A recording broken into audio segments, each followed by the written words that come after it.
Паводле прэс-службы НАК Віктор Лукашенко адзначыў адкрытасць амерыканскага музыкі, нягледзячы на ягоную папулярнасць. Таксама чыноўнік выказаў спадзеў, што артыст такога ўзроўню, дзякуючы ўплыву ў сацыяльных сетках, зможа аб'ектыўна распавесці пра нашу краіну. Днямі Джейсона Дерула сустракаў беларускі прэм'ер-міністр Александр Турчын. Сярод іншага яны абмеркавалі магчымасць канцэрту музыкі ў канцы верасня на Менск-арэне, паведаміў урадавы тэлеграм-канал. Пра мэты візіту гостя з ЗША ў Беларусь афіцыйныя крыніцы так і не паведамілі. Паводле блогера Коко Бай, артыст прыляцеў у нашу краіну, каб паўдзельнічаць у прыватных вечарынках у адной з менскіх установаў. Раней у Беларусь ужо запрашалі заходніх зорак, але на схіле іхныя кар'еры і рэпутацыі. Тады з імі асабіста сустракаўся Лукашенко. У 2015-м ён касіў траву разам з французскім акторам Жерарам Депардьё, а праз год Лукашенко карміў моркваю амерыканскага актора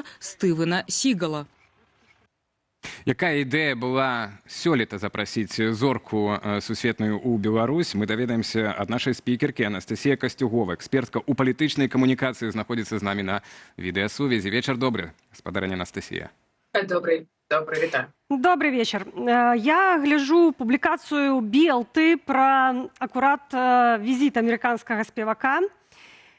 Яны пішуць пра тое, што сам Джейсон Дерула кажа: мяне ўразіла краіна і магчымы нават выступ у бліжэйшым будучыні. Наколькі важны гэты візіт, вось чаму яму такая ўвага у медыях афіцыйных? Візіт спевака і сустрэча з Віктором Лукашенко. Спачатку з прэм'ерам яшчэ да таго. Так. Слушайте, у нас же, в принципе, сейчас в основном засилье российских исполнителей, поэтому посещение каких-то крупных западных звезд вызывает такое внимание. Но мне кажется просто, что с точки зрения какого-то именно политического пиара, это немного устаревший ход. То есть если задача показать открытость нашей страны, что мы, значит, никакая не изолированная страна, сам тот факт, что просто с певцом на встрече ходят такие высокие лица государственные, говорит о том, что страна вообще-то закрыта, и это большое событие. Потому что сама необходимость так демонстрировать свою радость по этому поводу и таких высокопоставленных людей отправлять к нему навстречу, в общем, и показывает, насколько мы изолированы, и, в общем, мы это и выдаем таким поведением. Более того, это немного, мне кажется, устаревший, в принципе, подход. То есть он и в 2015 уже был немного устаревшим, и уж тем более в 2025. То есть не поп-звездами, мне кажется, можно исправлять репутационную проблему под названием «Беларусь – изолированная страна». Поэтому, это хорошо, что этот Джейсон Дерула приехал, хорошо, что он хочет выступать. Было бы хорошо, чтобы больше звезд западных выступало в Беларуси. Но я бы просто, знаете, не решала эту проблему встречами с поп-звездами. Вот так я скажу. Вы кажаце пра тое, што гэта сведчанне ізаляцыя. Маё пытанне, ці зразумелі адбёрцы, тыя, хто атрымлівае гэтую інфармацыю, уласна беларусы, тое, што гэта сведчыць пра ізаляцыю, ці наадварот? Мне сувязі з гэтым таксама пытанне, яшчэ хто адрасат гэтых пасылаў? Это захад, ці беларусы ўнутры, ці моладзь? У давесак. Смотрите, они же там сказали про ТикТок, в котором у него большая аудитория. ТикТок действительно очень популярная площадка в мире. И, кстати, в частности, в Беларуси ненормально популярная площадка. Я думаю, что это может быть в обе стороны. Во-первых, самим белорусам показать, что не только у нас русские звезды бывают еще и такие. Будем нормализовывать, возвращать, значит, разных к нам. Но, может быть, есть какой-то расчет и на западную аудиторию, но, очевидно, не на экспертную западную аудиторию или политическую, а просто людей, которые не вникают в политику каких-то непонятных для них стран, типа Беларуси, и готовы приехать посмотреть просто как на какую-то интересную страну. Там бывают какие-то звезды, может быть, нам стоит съездить. Может быть, есть на это какой-то расчет. Не знаю, как белорусы договорились с этим британцем. Наверное, вы понимаете, о чем. Есть такой британец в зеленых штанах, который в ТикТоке очень хвалит нашу белорусскую сгущенку. Сначала он делал это по собственной инициативе, потом его быстро заметили и стали, в общем, водить по всяким кабинетам, жать ему руки, обещать ему ВНЖ и всячески, в общем, пользоваться этой возможностью. Вот. Он тоже, на самом деле, как бы очень-очень-очень любим белорусами, и не только белорусами, он заметен как какой-то вот фанат Беларуси, белорусской пищевой промышленности. Поэтому я думаю, что если это расчет на кого-то, то на совсем как бы обывательскую западную аудиторию.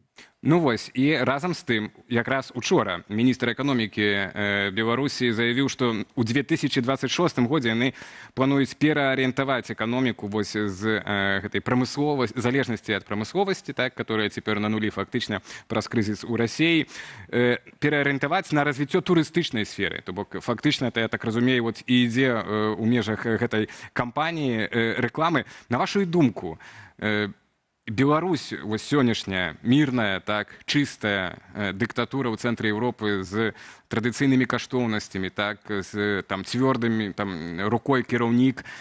Як бы там ні было, 20 ці колькі процентаў у залежнасці ад еўрапейскай краіны ёсць цяпер шмат прыхільнікаў, так, падобных ідэяў. Ці можа быць такой Беларусь прывабная, так, для турызму, бо мы ведаем, нават у паўночную Карэю ездзяць турысты і цяпер нават адмысловы там зрабілі курорт. Які патэнцыял вы бачыце ў сённяшняй Беларусі па прывабнасці? Ну, послушайте, я бы не сравнивала, конечно, с Северной Кореей, потому что в Северную Корею люди ездят именно потому, что это бренд очень жесткой диктатуры, закрытой долгие годы, и люди ездят смотреть на это как на диковинку. Ну, то есть давайте приедем в Северную Корею, посмотрим, на так ли все как ужасно, как говорят по телевизору. Беларусь же сейчас пытается строить все-таки бренд не какой-то диковинной диктатуры закрытой, которая так и быть запустит посмотреть зевак на это, а какой-то все-таки цивилизованной, но консервативной страны. Вы правильно заметили, что консервативный сентимент вообще растет сейчас и в Европе, и вообще на Западе. Это цикл, который повторяется в истории регулярно, и вот сейчас консерваторов подъем. Беларусь, конечно, в качестве примера какой-то консервативной страны неплохо могла бы выступить. Вот. Но, тем не менее, мне, конечно, интересно посмотреть на стратегию по превращению Беларуси в какой-то туристический центр, потому что для этого все-таки очень много чего нужно сделать. В частности, понимаете, не помешало бы наладить авиасообщение. Да? Вот было бы неплохо, если уж мы делаем из Беларуси туристический какой-то объект. С авиасообщением у нас есть некоторые проблемы. Вот. Вообще у нас есть много разных проблем, связанных с нашей экономической, торговой и, вот видите, еще воздушной изоляцией от цивилизованного мира, который мы к себе хотим пригласить. Поэтому прежде чем начать звать каких-то жителей других стран, стоило бы для начала решить вопрос внутреннего конфликта и позвать домой белорусов, да, и вообще решить вопрос вот этой эскалации с обществом, разрешить вопрос с санкциями, с политзаключенными, с правами внутри страны. Сколько угодно можно стремиться быть консервативными, стремиться к порядку и так далее, но все-таки у нас сейчас нет подходящих, я бы сказала, условий для того, чтобы делать из Беларуси туристический центр.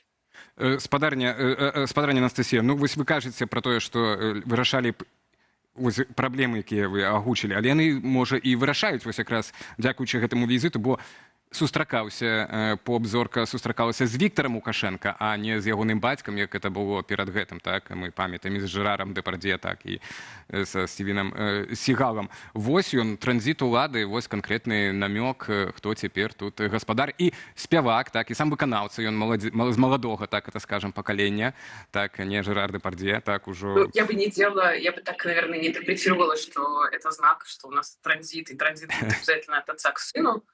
Потому что я думаю, что Лукашенко встречался с предыдущими, со Стивеном и с кем, там вторым, я немножко забыла. Жераром, да, просто потому что это был его просто личный персональный интерес. Это звезды, которых он знает, это которые для него что-то значит, для него наверняка ничего не значит. Джейсон Деруло не знает, кто это.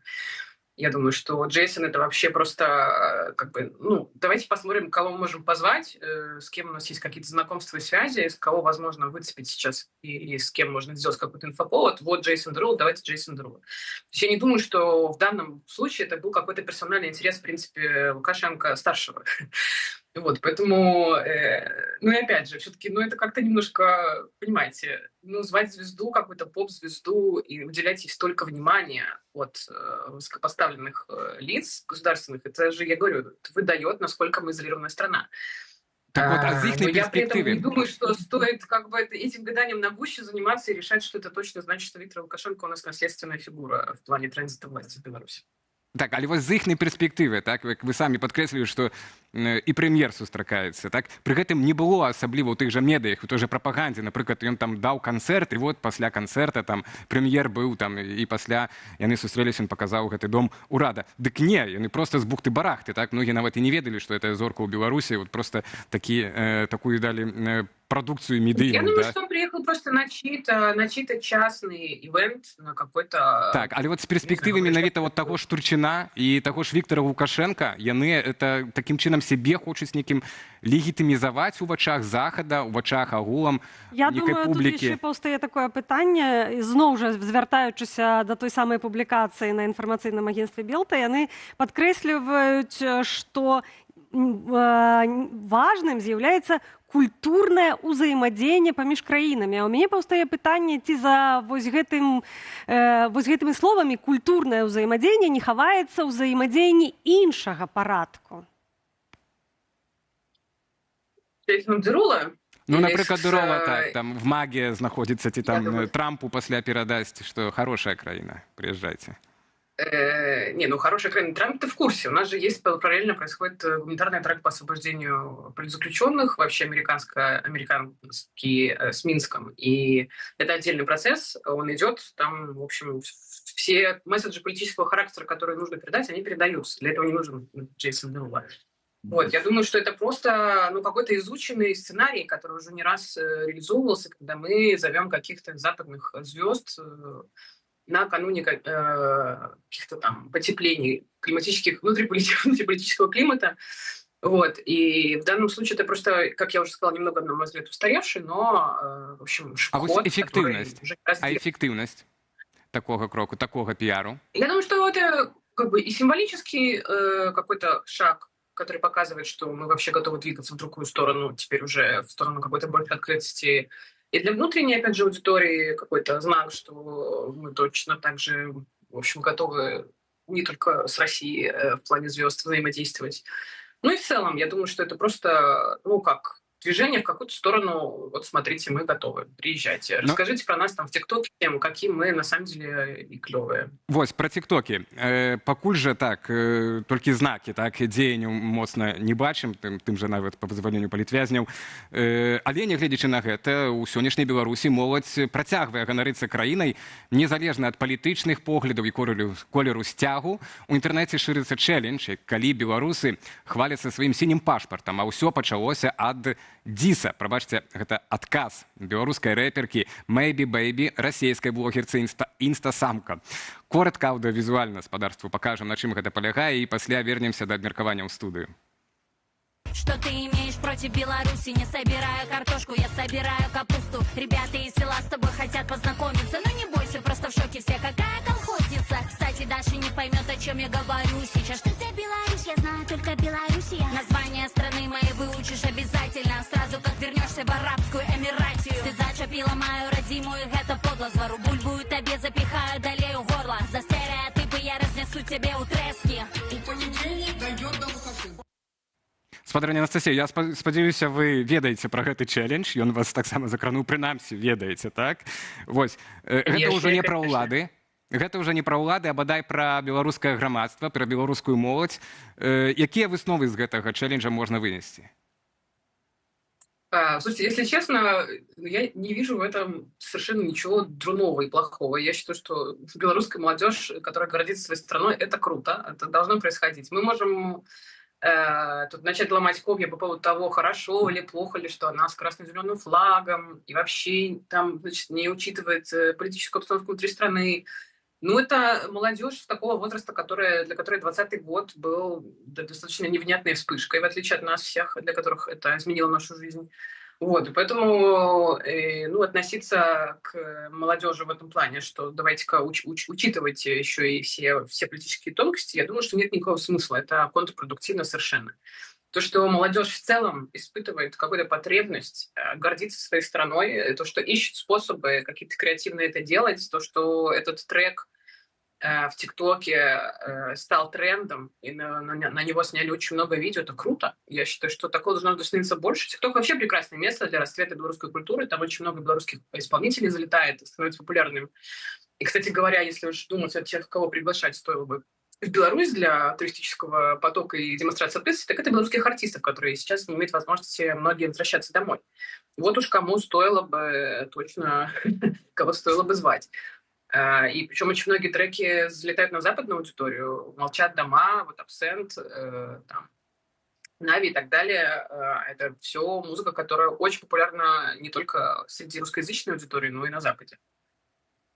Дякую вялікі за размову. І ще б хотілося, конечно, процягнуць эту культурную наш диалог, але я думаю, что еще Я будут бы хотела нагоды. еще быстренько отметить, Так. если можно, что когда мы говорим про звезд, которых стоило бы звать, вообще стоило бы посмотреть в сторону не поп-культуры, а искусственного интеллекта. Потому что пока наша Беларусь увязла в региональном конфликте и во внутреннем конфликте, вообще говоря, в мире происходит и гонка. И в Беларуси пока мы не догоняем. Поэтому, если уж думать о том, кого приглашать в страну на сегодня, так это звезд в сфере искусственного интеллекта.